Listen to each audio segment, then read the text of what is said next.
Da la casualidad de que el mejor del mundo es el que hice yo. ¿Se dan cuenta, no? Qué casualidad. En cuanto yo, si no, en eso te puedo dar una respuesta seria, ¿no? Con toda honestidad. Para mí el manual en el que yo hice entrar al máximo la lógica accional es el cuarto nivel de un manual, se llama versión original, pero el número 4. Ahí sí llegué hasta donde me parece que se puede llegar con un manual en cuanto a perspectiva accional. Porque si los alumnos, y ya es un problema, porque la perspectiva accional, formación de un actor social, la lógica es que se le da más responsabilidad y autonomía a los alumnos desde el principio, ya cuando son capaces de hacerlo, ¿no? Y se da cuenta de que ya en el nivel B2 normalmente ya no se tendría que proponer en un manual las tareas finales. Las tareas finales las deciden y las conciben los propios alumnos, porque ya son capaces, tienen el nivel de lengua suficiente como para ellos y de responsabilidad de ellos decidir qué tarea que quieren hacer al final. Entonces, por eso me negué a hacer el quinto nivel, del nivel C1, un manual en perspectiva accional de nivel C1 para mí es como si se le hubiera pedido a Célestin Freinet hacer un manual para la pedagogía de proyectos, ¿no? Es un absurdo. Pedagogía de proyectos parte de los proyectos, o sea, de la acción que conciben los alumnos, y es a partir de las necesidades que tienen los alumnos para realizar su proyecto, y es a partir del producto final lingüístico del proyecto donde el profesor va a insertar trabajo sobre la lengua, la cultura, gramatical, fonética, léxico, pero ya no hay soporte, ya no hay documentos auténticos, o mejor dicho, el documento auténtico de referencia es la producción del alumno. O sea, ya ven que en la perspectiva accional, la noción el documento más auténtico es el documento producido por los alumnos, porque él es el que corresponde a lo que él quería hacer con los medios lingüísticos, los recursos que tenía. Ya la noción de autenticidad ha cambiado completamente, ¿no? Es el documento fabricado por los alumnos el más auténtico. Pero que él puede fabricar a partir de soportes que puede encontrar aquí o allá. Claro que va a haber recursos, va a haber recursos documentales. Exacto. Claro que tiene que haber input, como se dice en inglés, ¿no? El francés no lo pueden inventar, no pueden progresar en francés si no hay alimentación, ¿no? Input lingüístico rico, claramente, ¿no? Pero esa documentación, por ejemplo, la van a buscar ellos en función de la acción que han decidido hacer. Ellos son los que van a buscar los documentos sociales, para no llamarlos auténticos, ¿no? Y claro que esos documentos auténticos pueden ser ya un pretexto, lo tendrán que analizar, lo tendrán que comprender, ahí puede intervenir el profesor y hacer el trabajo que se hace actualmente en los manuales o los documentos auténticos, lo mismo, ¿no? Pero podrá hacerlo también sobre las mismas producciones de los alumnos. En los años 90, principios de los años 90, yo estuve dirigiendo un programa de investigación sobre pedagogía diferenciada, atención a la diversidad de los alumnos, dicen en español, que era un programa común europeo, y se habían movilizado 11 asociaciones de 10 países diferentes de Europa, ¿no? Y fue a visitar a una escuela en Finlandia a principios de los 90, y visité clases de alemán, de español, lengua extranjera, de inglés, francés, lengua extranjera, y todos mismo modelo, o sea que era una orientación de todo el instituto, ¿no? Alumnos que tenían 3 o 4 años de aprendizaje de cada una de esas lenguas, ¿no? Ya no se utilizaba ningún soporte auténtico. Los alumnos hacían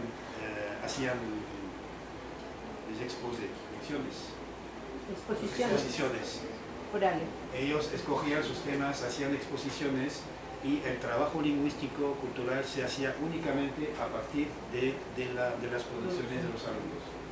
Ya no se utilizaban esos documentos auténticos. O sea, habían llegado ya al extremo de dejar de lado esto, ¿no?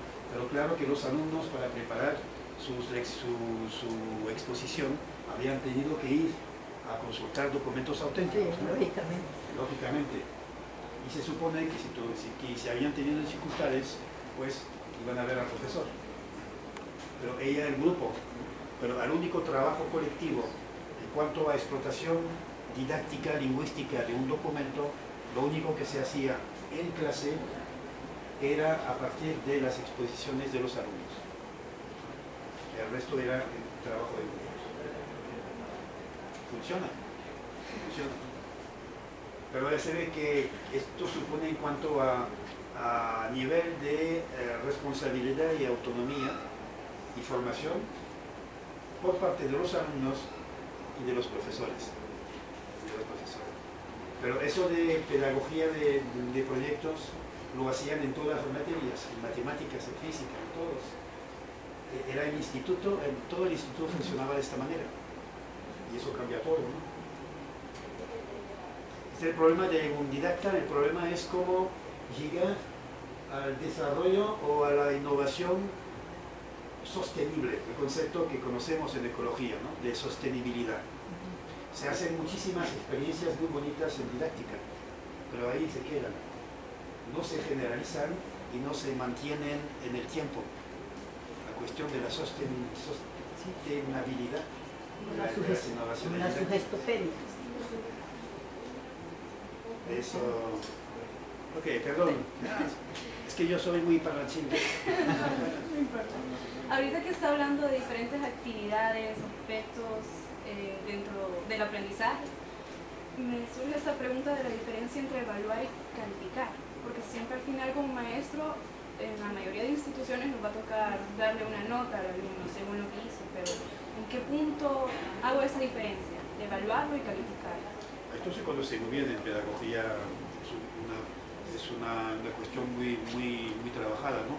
O sea que se diferencia típicamente la evaluación diagnóstica, la que se hace antes de hacer una secuencia con los alumnos o al principio del año, para hacer un balance inicial, un balance de lo que ya saben, para que después el profesor pueda adaptar eventualmente la secuencia que va a seguir, que ha concebido, o que va a hacer un trabajo de preparación o de remediación para que los alumnos puedan empezar directamente la secuencia la nueva en las mejores condiciones, ¿no? Se llama evaluación prospectiva o diagnóstica. Después está la evaluación diagnóstica, no se nota, no tiene sentido, ¿no? Después viene la evaluación formativa, que es la primera es antes de la secuencia.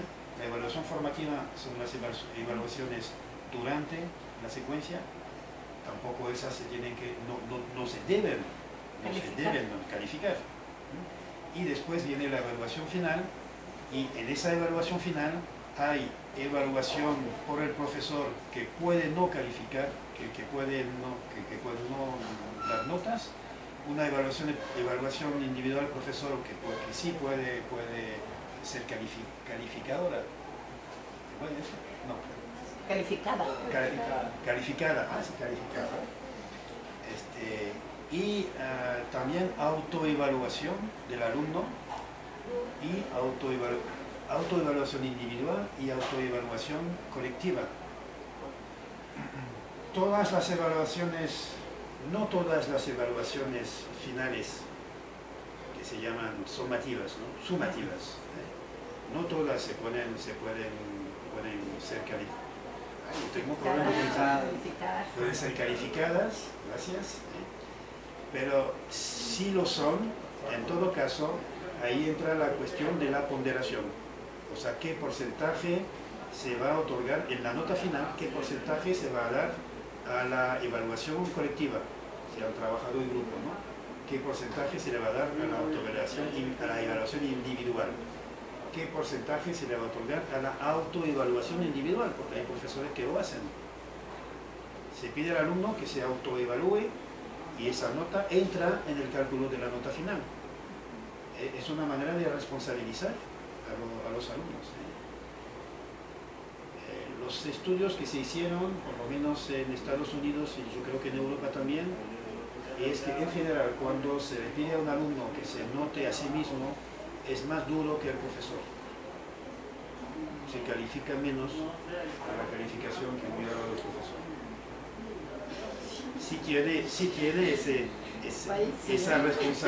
Si tiene esa responsabilidad de la que estábamos hablando, se supone, ¿no? Tengo una pregunta. ¿Sí? Como usted dijo hace un rato, nuestro deber como maestro es formar a los alumnos. Formada. A los alumnos. Sí. Entonces, a mí me gustaría saber, durante toda su carrera, enseñando lengua extranjera, ¿cuál era su objetivo al comenzar un curso con los alumnos? ¿Qué era lo que usted pensaba en dejarles? Porque yo pienso de que como maestro uno siempre debe dejarle una reflexión a los alumnos. Por decirlo así, ¿cuál era la semillita que usted sembraba en ellos y que con el tiempo fue que se podía crecer dentro de ellos? Voy a hacer una respuesta típica de didacta, ¿no? Depende. O sea, depende en particular si son jóvenes, niños, adolescentes o jóvenes o si son adultos. El principio es el mismo, ¿no? Es la finalidad, es la formación de un ciudadano que sea a la vez autónomo, de lo responsable, que sea crítico, pero también crítico, responsable, autónomo y solidario a la vez. Son dos paradojas, ¿no? Autónomo y solidario, crítico y responsable.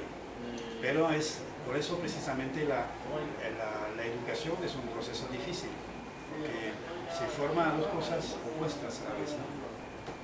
Y entonces es así siempre con los jóvenes, siempre fue esa mi finalidad, más allá de la lengua. Cuando hacía de profesor en la secundaria, en todo caso, un profesor de cualquier materia, antes de ser profesor de tal o cual materia, es un formador, es un educador. O sea, esa es la finalidad, eso es lo más importante, ¿no? Más allá de la didáctica, más allá de la disciplina, más allá de los conocimientos que va a dar y que se van a olvidar, está precisamente esta formación, la formación del ciudadano. Y eso para los jóvenes, ¿no? Y para los adultos, pues yo creo que el principio básico es considerarlos ya como adultos responsables y críticos, autónomos y solidarios. O sea, utilizar su sentimiento de ciudadano, utilizarlo para la gestión de la clase. Y esa es una diferencia, me parece importante, entre enfoque comunicativo y perspectiva accional. En el enfoque comunicativo se ponía a los adultos en una situación bastante regresiva, de comunicación así, pero sobre cosas muy superficiales y además con una lengua que ellos no dominan, entonces dicen tonterías sobre cosas nimias, ¿no? Que no tenían ninguna importancia. Y yo creo que hay que aprovechar precisamente la responsabilidad social, la solidaridad social de los adultos para organizar clases en que precisamente puedan mostrar ellos su solidaridad y su sentido crítico también, ¿no? Preguntándoles constantemente lo que estoy haciendo les conviene, tendrían consejos que darme, sugestiones, o sea, no llegar con la metodología de enseñanza. Usted no porque el adulto no sabe francés, usted tiene derecho a imponerle una manera de aprender francés. Tiene sus propias estrategias, su propia cultura de aprendizaje, ha aprendido antes otras lenguas, tal vez ha reflexionado sobre cómo se debe aprender una lengua y el profesor llega ahí y le impone un método determinado. Es imposible, ¿no? Ningún profesor. La primera cosa que tendrá que hacer un profesor cuando toma en mano un grupo sería decidir colectivamente la estrategia común de enseñanza-aprendizaje. Negociar negociar con adultos, ¿no? Negociar la estrategia común de aprendizaje. Es un ejemplo que yo tomo para mostrar, uno de los ejemplos que tomo para mostrar cómo el enfoque comunicativo a veces funcionaba en base a ideologías. En todo el periodo de enfoque comunicativo, el tema de la cultura de aprendizaje se trató únicamente en base al concepto de estrategias individuales de aprendizaje. ¿Estás de acuerdo? Es la única manera de abordar la problemática de la cultura de aprendizaje.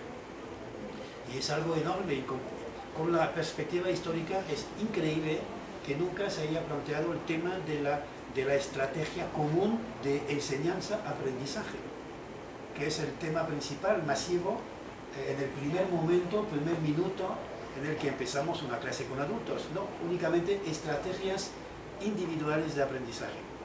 Ahí está el gen individual del viaje turístico, del que hablaba en la conferencia. Ahí está. Y es ideológico, ¿no? Es ideológico. No sé si he contestado a tu pregunta, ¿sí?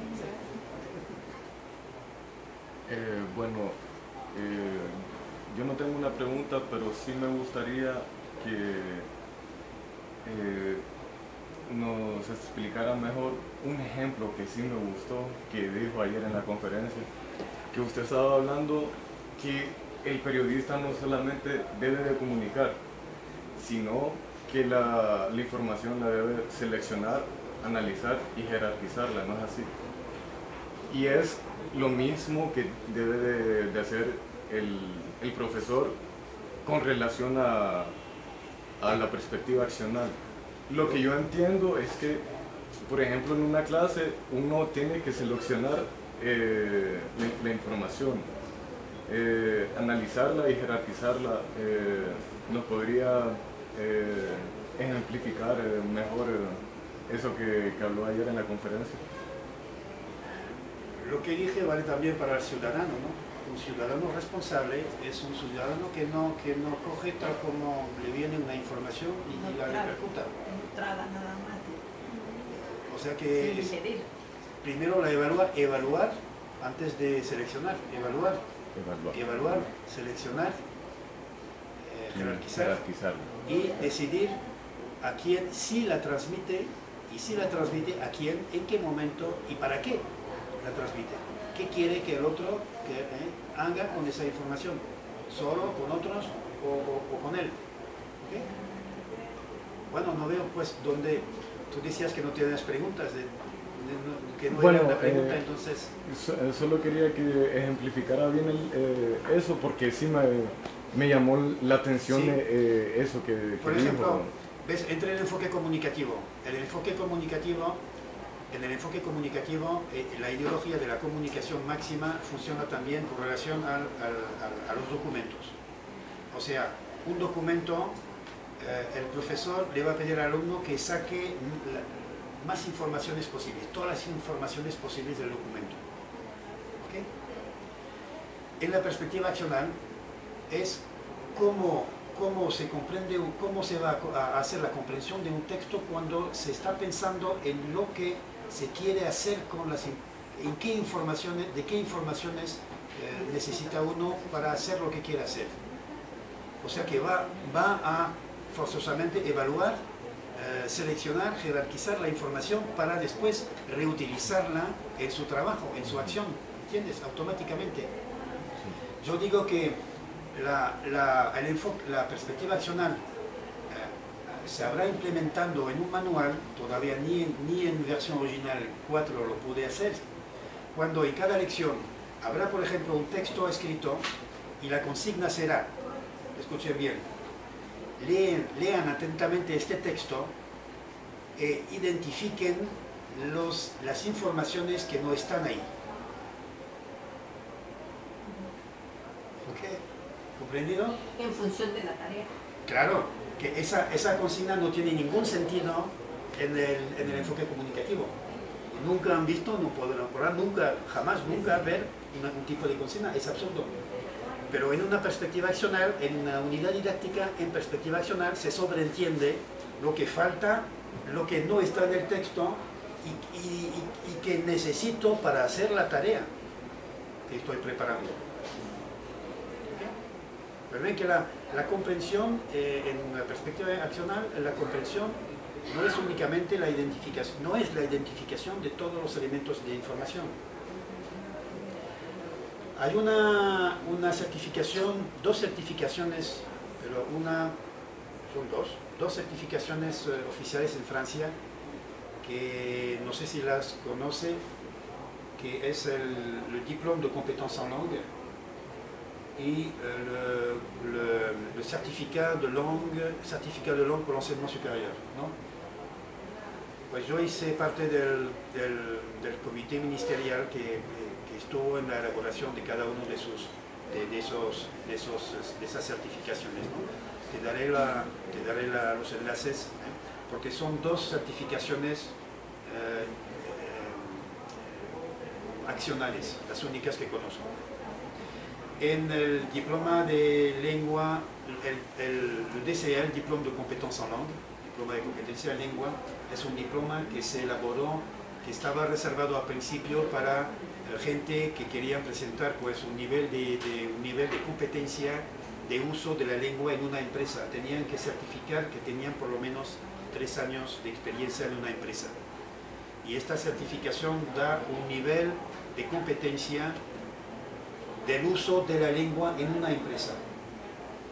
Y eso se hizo a principios de los años 90, todavía no conocíamos la perspectiva accional, pero fue un diploma accional por el objetivo, naturalmente, ¿no? Porque cuando se trata de la eficacia de una lengua en una empresa, ahí está la perspectiva accional.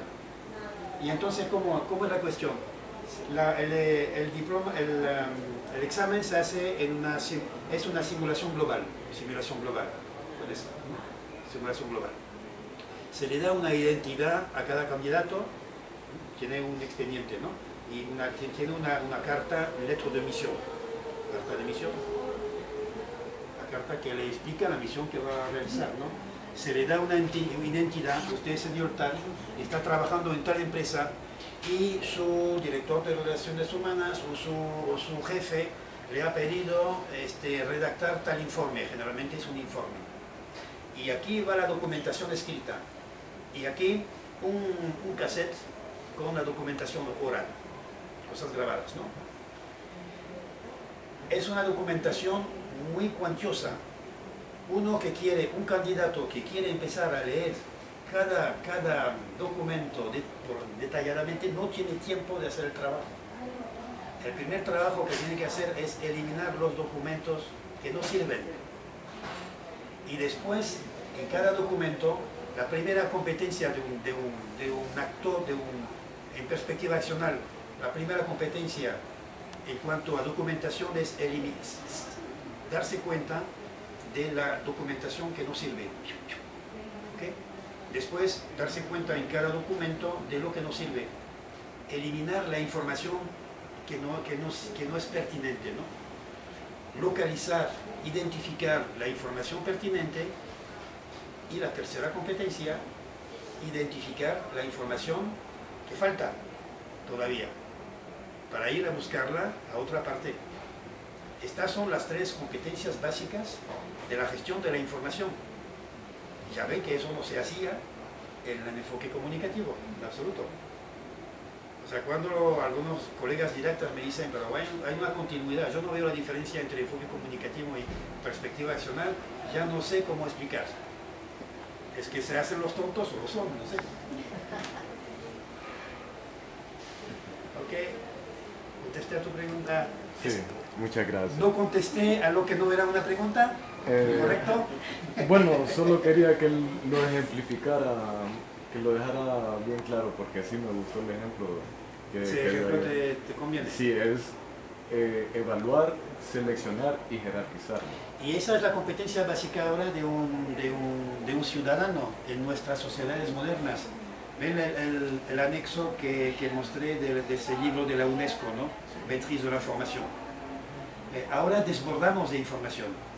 Y el problema es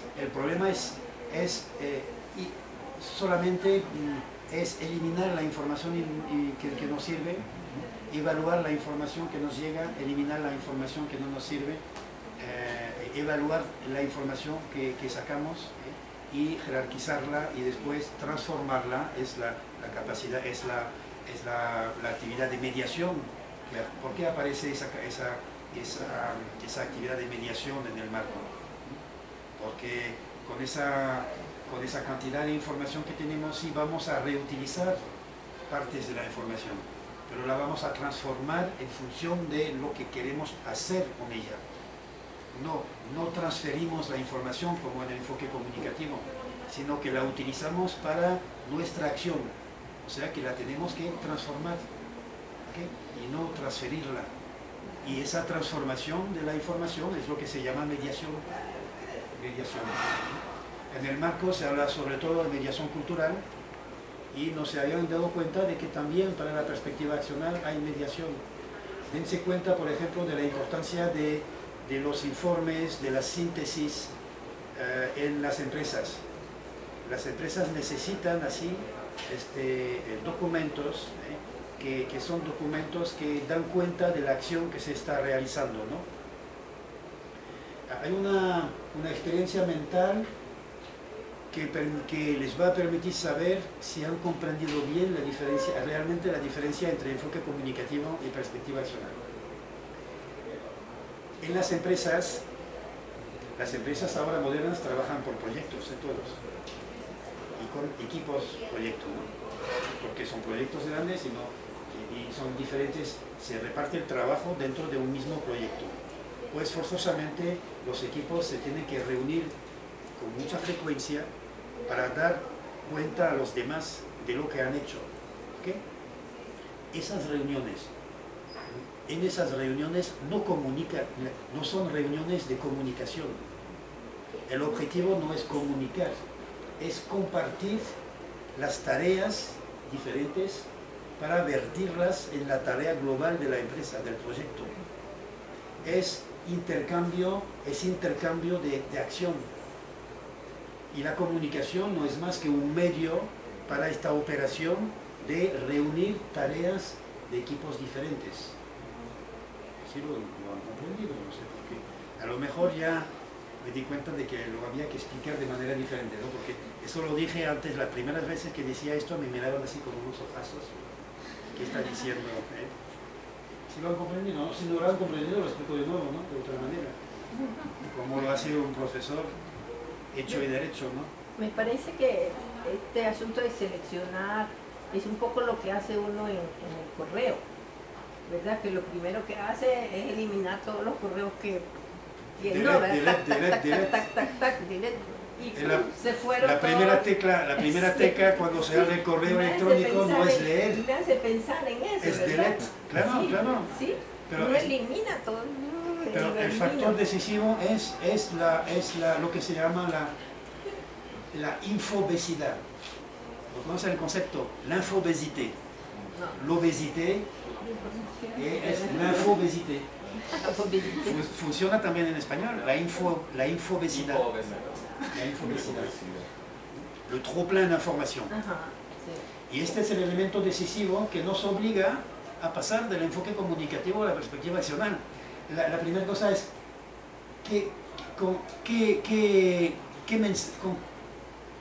en francés voy a eliminar enseguida les messages dont je n'ai rien à faire. J'en ai rien à... Cuando uno le dice a otro, no es violento, ¿no? J'ai rien à faire de ce que tu dis. J'en ai rien à faire de ce que tu dis. Es una buena expresión, ¿no? Es una buena expresión, ¿eh? Porque vamos eliminando, al principio, cuando nos levantamos, eliminamos los mensajes de lo que no tenemos nada que hacer. Delete, es la primera tecla de la mañana. Hasta luego, desde luego, ¿no? ¿Okay? Y como decía, creo en mi conferencia también, a veces responder a uno diciendo muy bien, le agradezco mucho la información, me la mande por favor dentro de 15 días o tal día. Bien. ¿Ves? La responsabilidad de un actor social es saber si cuando ha comunicado algo a alguien, esa información puede ser útil a alguien más tarde. Entonces, ¿la conserva o no? Si la conserva, para que sea útil en cualquier momento para otro, la tiene que mantener al día. Exactamente como, bueno, hay el ejemplo perfecto de documento accional es la agenda de uno. La agenda. Y la agenda no se hace de una vez y ya se acabó. Constantemente volvamos a seleccionar, tachar, añadir, corregir, para que esté al día, ¿no? Una